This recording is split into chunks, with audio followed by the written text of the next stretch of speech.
They removed my name from every family document and said, "You were always temporary." So I bought their generational farm and turned it into my private estate. Just a quick pause, your support means the world to us. Please subscribe and tell us in the comments where you're tuning in from. We'd love to hear from you. I found the envelope wedged between my apartment door and frame on a Tuesday morning. My name, Simone Lamar, was scratched out with thick black marker, replaced with current resident. Inside, legal documents from Patterson and Mills law firm made my coffee turn to acid in my stomach. They'd removed me from everything. The family trust Grandma Pearl established in 1967. The deed to the farmhouse where I'd spent every summer shelling peas on that wraparound porch. Even the cemetery plots.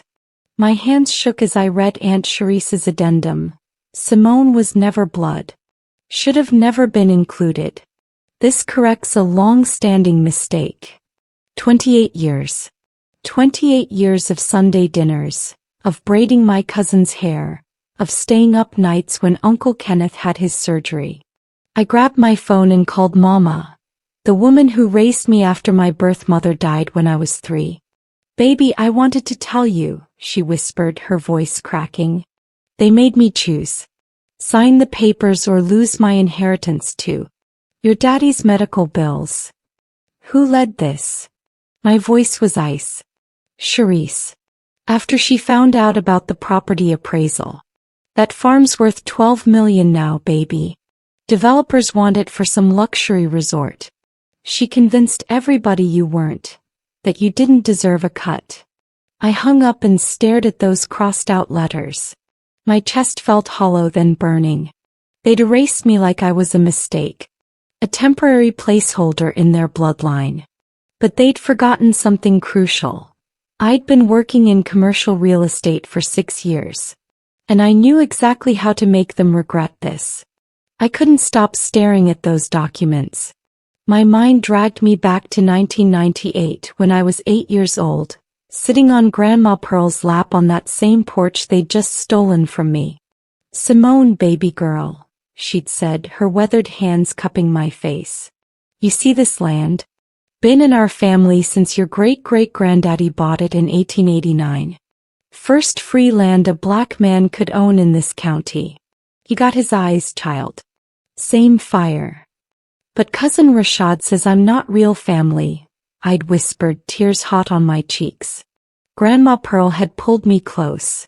"Blood ain't always family and family ain't always blood. You hear me?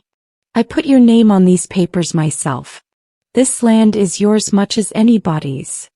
I remembered how Aunt Cherise had watched from the doorway, her expression unreadable.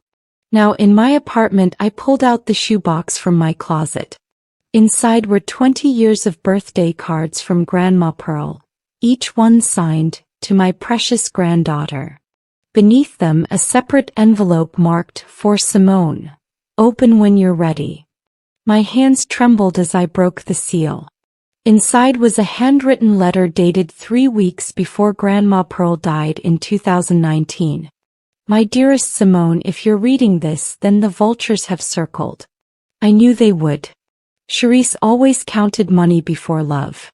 I've left instructions with my private attorney, Bernard Hawkins in Atlanta. Call him. The number's below. Trust no one else. I made provisions they don't know about. You were never temporary, baby.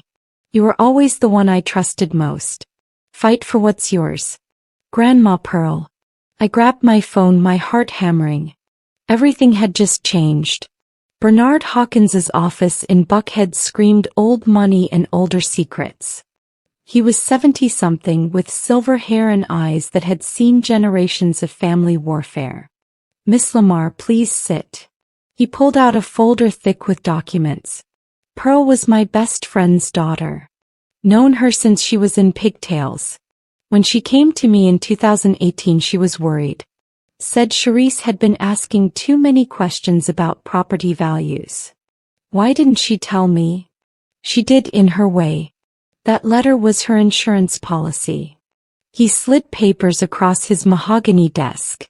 Pearl created a secondary trust in 2018, separate from the family trust your aunt just had you removed from. This one holds a $2.3 million life insurance policy and investment portfolio Pearl built specifically for you. She named you sole beneficiary. My breath caught. 2.3 million? She was a shrewd woman. Invested her teacher's pension wisely over 40 years. But here's the crucial part. She also gave you right of first refusal on the farm. It's buried in the original 1967 trust documents. Legalese your aunt's fancy lawyers missed.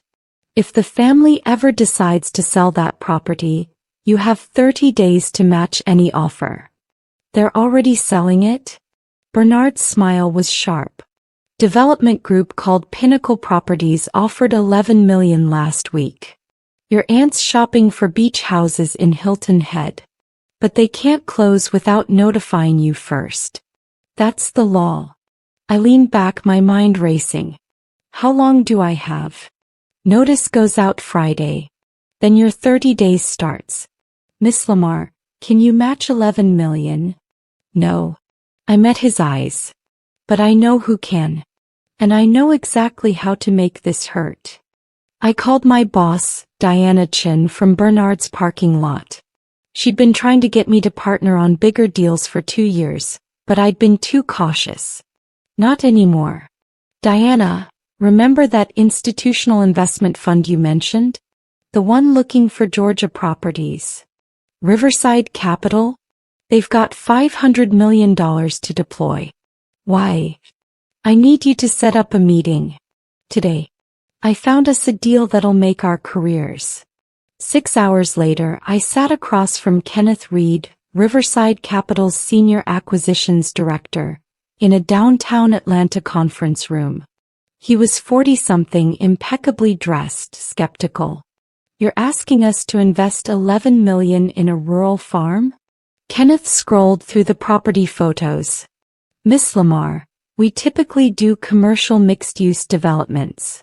Look at the location. I pulled up my presentation. 30 minutes from Athens College Town money. 20 minutes from the planned interstate expansion. Pinnacle Properties already did the market research.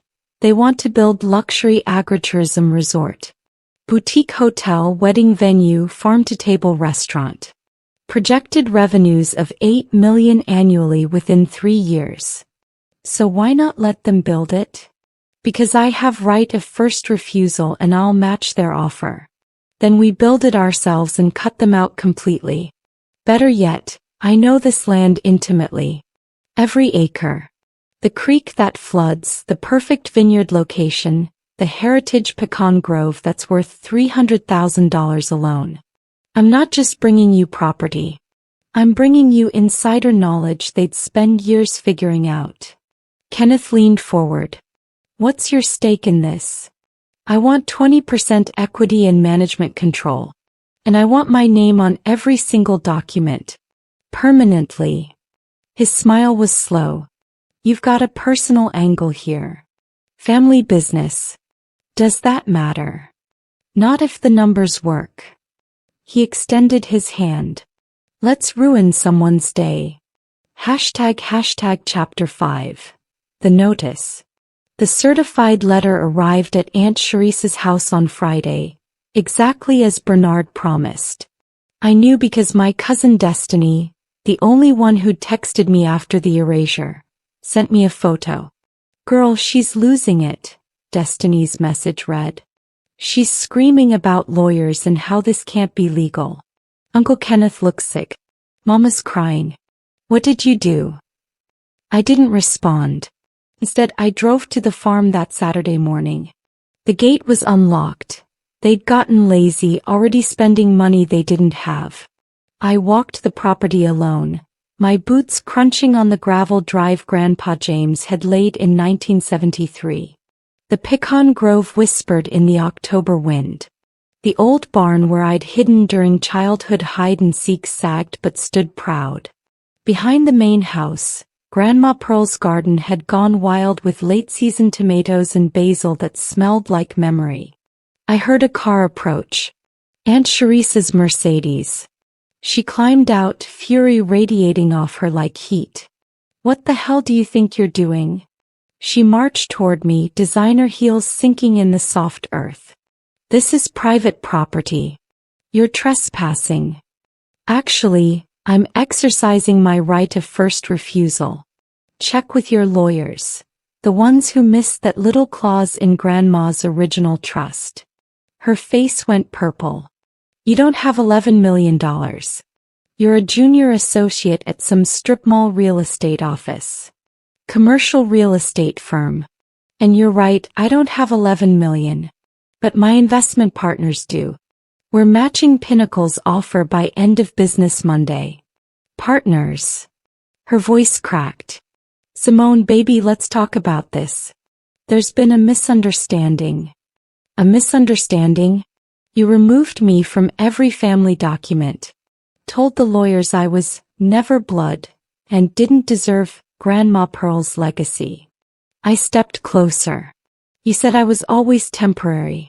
So congratulations, Sharice. You made me permanent. Destiny called Sunday night, whispering frantically. They've called an emergency family meeting. Tomorrow at the farm. Sharice told everyone to come. She's trying to block your purchase somehow. Mama Beatrice is driving up from Savannah. Uncle Terrence canceled his Florida trip. Simone, they're plotting something. Let them plot. I've got lawyers now too. Are you really going through with this? Buying the whole farm? I paused, watching rain streak down my apartment window. Destiny, when's the last time anyone at a family gathering asked how I was doing? When's the last time I was invited to anything that wasn't about needing something from me? Silence. Then softly, Rashad's graduation party. They said you were working. But Sharice told me she didn't send you an invitation because it was family only. I raced that boy. Helped him with college applications. My voice broke despite my resolve. They erased me, Des. But I was still alive. Still showing up. Still loving them. They erased me. I know. I'm so sorry. I should have said something. You're 22. This isn't on you. I steadied myself. But tomorrow I'm walking into that meeting. And I'm bringing my attorney. Time for them to learn what temporary really means. Monday morning arrived with cruel sunshine. I wore my best power suit, royal blue, Grandma Pearl's favorite color, and met Bernard at the farm gate. Inside, both cars filled the driveway. Through the windows I counted 15 family members. Bernard squeezed my shoulder. Remember, you have the legal high ground. Don't let emotion cloud that. I'm past emotion, I said. I'm at consequence now. We walked in together. The room went silent. Aunt Sharice stood at the head of Grandma's dining table like she owned it. He didn't. Not anymore. Well, look who decided to show up.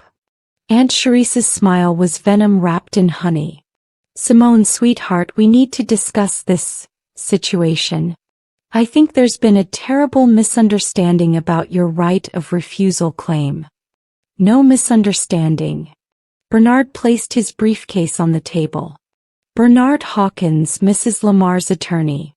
The right of first refusal is explicit in the 1967 trust document, Section 14, Paragraph 3. Your attorneys should have caught it during their review. Uncle Kenneth stood, his face gray. Simone, baby girl, this is still family business. We can work something out. You don't need lawyers here. Baby girl. The words tasted like ashes. I wasn't baby girl when you signed the papers removing me from the trust. I was never blood, remember?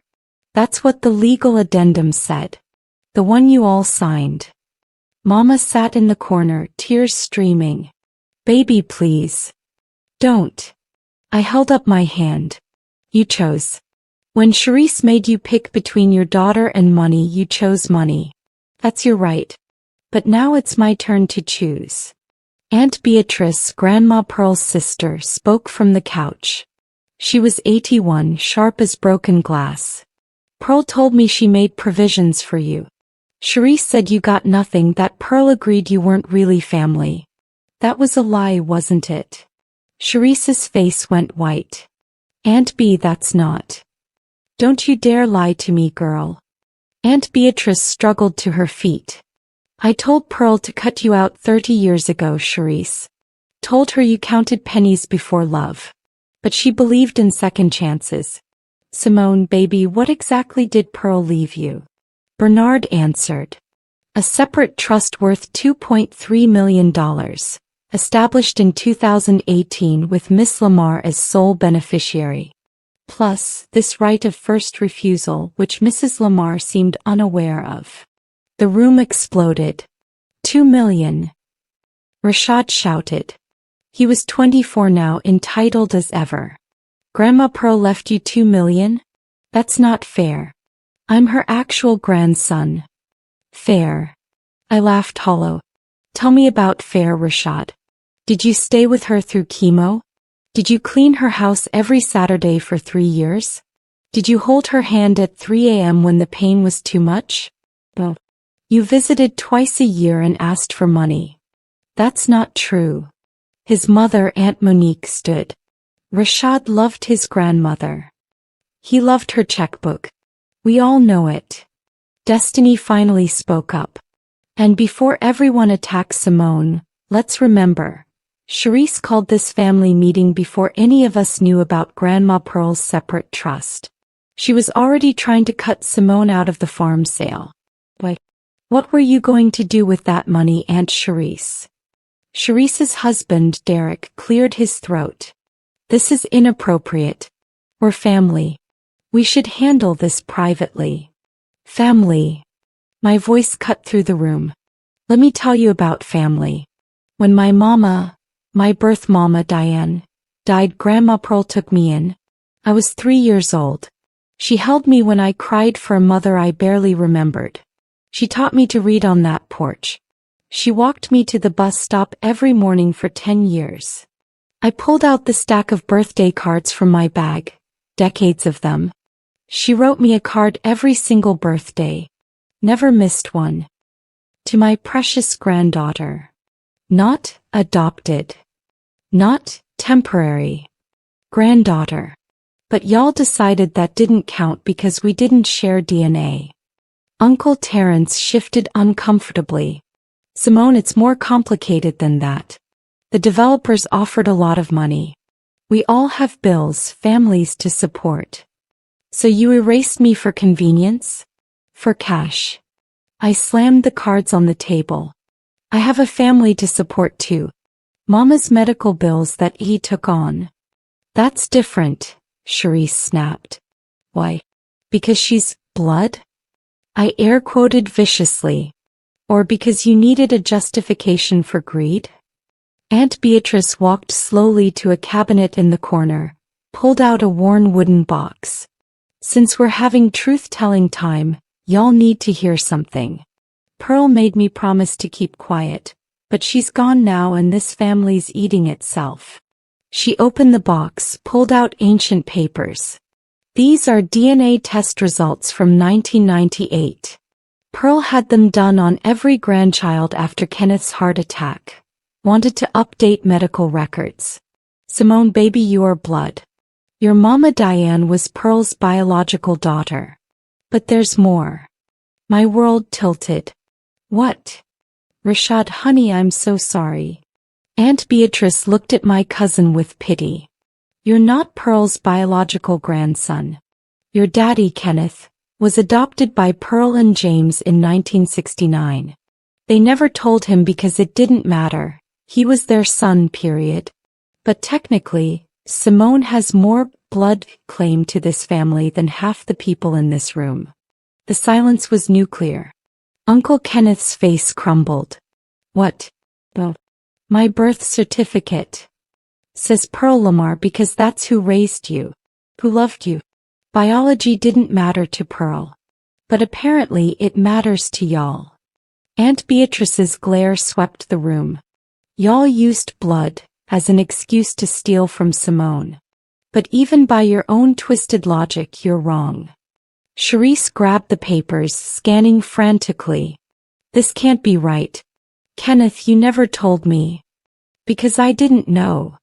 Uncle Kenneth sat heavily, his hands shaking. Mama and Daddy never. They never said anything. Because it didn't matter to them. Aunt Beatrice's voice cracked like thunder. Love mattered. Loyalty mattered. But y'all turned this family into a balance sheet. Pearl knew it would happen. That's why she protected Simone. I felt dizzy, tears hot on my face. Grandma Pearl knew that I was that Mama Diane. She knew. She wanted to tell you when you turned 30. Said you'd be ready then. But cancer took her first. I walked outside, my chest too tight to breathe. The pecan grove blurred through tears. Everything I'd thought I knew had shifted. Grandma Pearl was my biological grandmother. Mama Diane was my biological mother, not my adoptive mother. My entire identity had been rewritten in 10 minutes. Destiny followed me out. Simone, I don't know what to say. This is insane. They erased me. My voice shook. Not just from documents. From existence. And all along I had more claim to this legacy than most of them. God, the irony is suffocating. Are you still going through with the purchase? I turned to face her and something crystallized in my chest. Not quite anger, not quite pain. Resolution. More than ever. You know what the worst part is? If they just included me, if they treated me like family, I would have split that money happily. I would have helped everybody. But they showed me exactly what I'm worth to them. Behind us, shouting erupted from the house. Through the window, I watched Charisse waving papers, Uncle Kenneth sitting with his head in his hands, Aunt Monique screaming at Aunt Beatrice. Bernard stepped outside. Miss Lamar, we need to finalize paperwork. The 30-day window closes at 5 p.m. Are you ready to proceed? Wait, Destiny grabbed my arm. Before you do this, think about what happens after. You're burning every bridge. Thanksgiving, Christmas, weddings, funerals. You'll be alone. No. I met her eyes. I'll be free. There's a difference. I spent 28 years performing for people who were always looking for an excuse to discard me. I'm done performing. What about your mama? The one who raised you. That hurt. She made her choice. If she wants a relationship with me after this, it'll be on my terms. Not theirs. Not anymore. I walked back inside with Bernard, my decision cement in my bones. The documents covered Grandma Pearl's dining table, purchase agreement, title transfer, partnership, LLC papers. Kenneth Reed from Riverside Capital had arrived with his team, turning the family meeting into a business transaction. This is hostile. Charisse shrieked.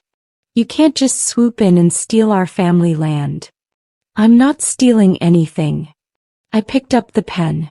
I'm exercising legal rights your own grandmother gave me.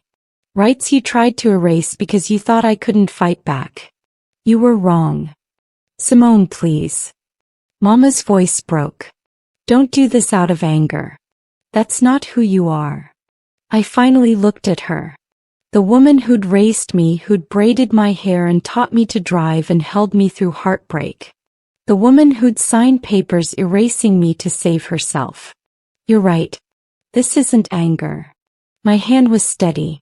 This is clarity. I would have died for this family. I would have given anything. And when it mattered, when they asked you to choose, you chose money. So now I'm choosing me. We can fix this, Uncle Kenneth pleaded. Split the developer's money. Everyone gets a cut, including you. 3 million. That's more than you'd make on this crazy resort plan. It's not about money. I signed the first document. It's about being seen. Being valued. Being permanent. Aunt Beatrice watched from her chair, nodding slowly. Pearl would be proud of you, baby. Pearl would be ashamed of all of us, Uncle Terence muttered. This family's destroyed. No, I signed the final page, my signature bold across the paper. This family destroyed itself. I'm just walking away from the wreckage. Bernard collected the documents. As of 4:47 p.m., Miss Simone Lamar is the sole owner of the Pearl Lamar family farm and all associated properties. The Pinnacle Properties sale is terminated. This concludes our business here. The silence was absolute. Then Charisse's scream shattered it. The news spread through our community like wildfire. Within a week, everyone knew. The young woman they'd erased had bought the family farm out from under them. Social media exploded with opinions. Some called me petty. Others called me a hero. I called myself healing. Destiny forwarded me messages from the family group chat I'd been removed from. Charisse, she's vindictive and ungrateful. After everything we did for her. Rashad, she stole what's rightfully ours. We should sue. Aunt Monique, I always knew she wasn't really family. This proves it. But also, Aunt Beatrice, she did exactly what Pearl taught her, stood up for herself. Y'all are mad because she learned the lesson. Cousin Jordan, who I barely knew, wait, we removed her from the trust, then she legally bought the farm? That's not stealing, that's consequences. Mama texted separately, baby, I'm so sorry. I was wrong. I chose security over you and I'll regret it forever. I don't expect forgiveness. But I love you. I'll always love you. I didn't respond. Not yet. The wound was too fresh. Instead, I stood in the farmhouse living room with Diana and Kenneth, reviewing renovation plans. The place would become Pearl's legacy, a luxury agritourism resort honoring my grandmother's memory. The old barn would house a farm-to-table restaurant. The Grove would host intimate weddings. The main house would be a boutique bed and breakfast. You know, Kenneth said, studying the architectural drawings, we could have built this anywhere. I'm starting to understand why you needed it to be here. This land holds 136 years of Black generational wealth, I said quietly. My great-great-grandfather bought it with freedom money in 1889. Grandma Pearl walked these fields during Jim Crow, built this family from nothing. They tried to erase me from that legacy. So I'm making damn sure my name is permanent. On every deed. Every historical plaque. Every story told. Diana smiled. Righteous spite builds empires. Not spite. I touched Grandma Pearl's photograph on the mantel. Love. For the woman who saw me when others wouldn't. 6 months later, Pearl's legacy opened to sold-out reservations for 3 months straight. The local paper ran a feature.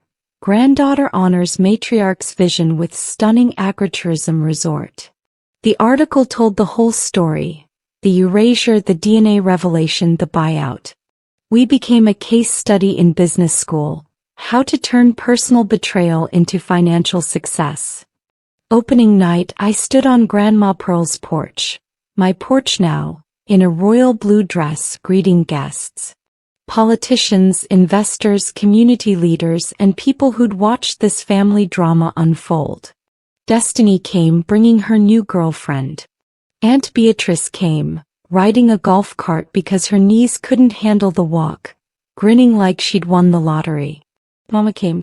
She stood at the edge of the property, uncertain. I saw her there, small and sad, and felt something crack in my chest. Not forgiveness yet, but possibility. I walked over slowly. You came. I had to see it. Baby, it's beautiful. Pearl would be so proud. Are you proud? The question escaped before I could stop it. Tears streamed down her face. So proud. And so ashamed of myself. I let you down when you needed me most. I don't deserve your forgiveness, but I'm begging for a chance to earn it back. However long that takes. I looked at the woman who'd raised me, flawed and human and sorry. I don't know if we can fix us, but I'm willing to try. Not for them. For us. She sobbed, and I held her while the party continued around us. That night, as guests toasted under string lights in the pecan grove, I raised my glass. To Grandma Pearl, who taught me that family is who shows up, who stays, and who fights for you. And to everyone who said I was temporary, thank you.